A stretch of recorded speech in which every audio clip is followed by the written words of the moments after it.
મિત્રો, જો માં વગર દુનિયા અધૂરી લાગે છે તો ચેનલને સબસ્ક્રાઇબ કરી દો.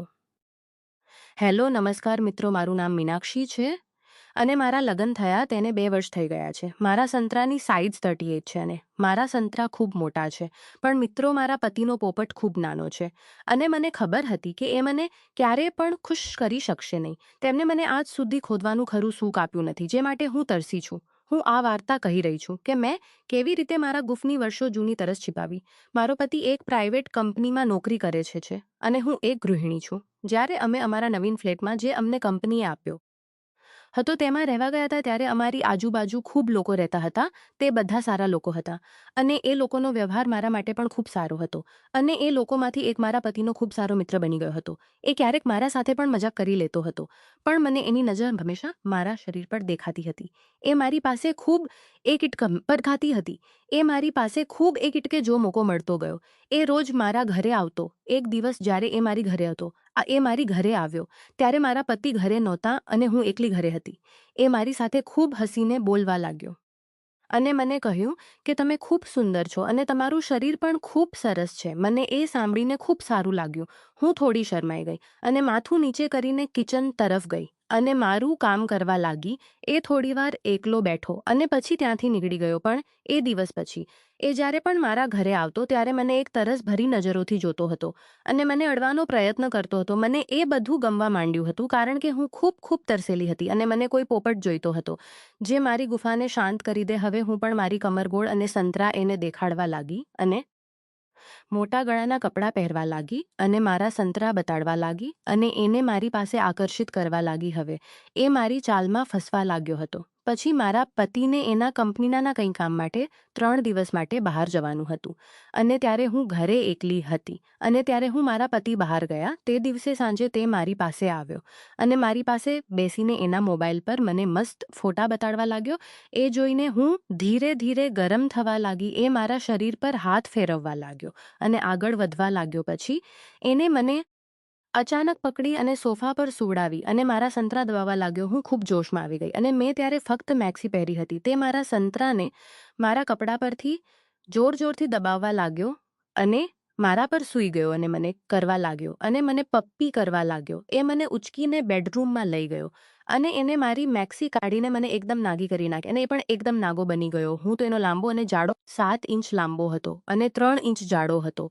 પછી એ બોલ્યો કે રાણ ક્યાં જાય છે તે, અને ઊભો કર્યો છે અને હવે એને મારા વાળ પકડ્યા અને એનો પોપટ બળજબરીથી મારા મોંમાં નાખી દીધો અને મારું મોઢું ખોદવા લાગ્યો. તેનો પોપટ મારા મોંમાં ફક્ત 3 ઇંચ અંદર ઘૂસી રહ્યો હતો. મારા આંખોમાંથી આંસુ બહાર આવવા લાગ્યા અને એ મને ગાળો આપી રહ્યો હતો. આ તારી માને જોરથી ચૂસ મારો પોપટ સાલી.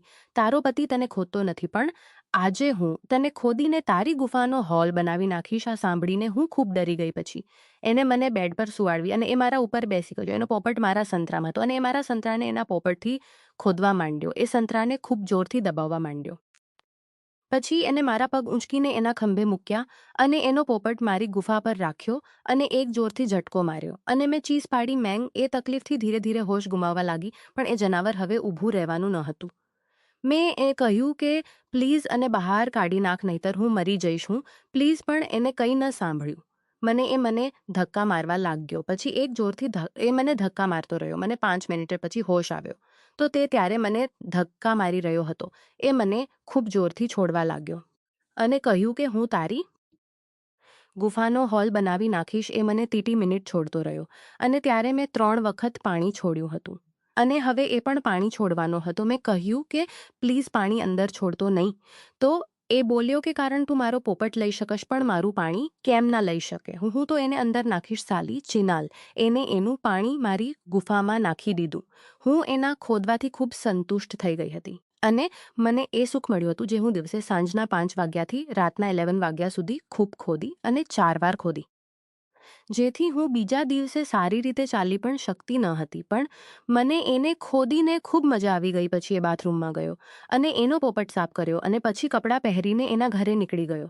મેં બીજા દિવસે રાતે 2 વાગે એને કોલ કર્યો અને એને મારી ઘરે બોલાવ્યો અને એ આવ્યો. ત્યારે મેં દરવાજો ખોલ્યો અને જોયું તો એ એની સાથે એના 2 મિત્રોને પણ લઈને આવ્યો હતો.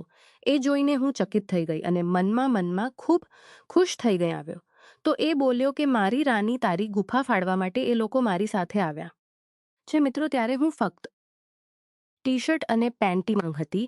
મેં તેમને અંદર બોલાવ્યા તો એ નહીં કહેવા લાગ્યા અને કહેવા લાગ્યા કે અમે તને અહીં બહાર ઉઘાડા માંગ ખોદશું. મેં તેમને કહ્યું કે રાત થઈ ગઈ છે અને આપણો અવાજ કોઈ સાંભળી લેશે તો ખૂબ પ્રોબ્લેમ થઈ જશે. તમે બધા પ્લીઝ અંદર આવી જાઓ અને મારી સાથે જે કરવું હોય તે કરી લો.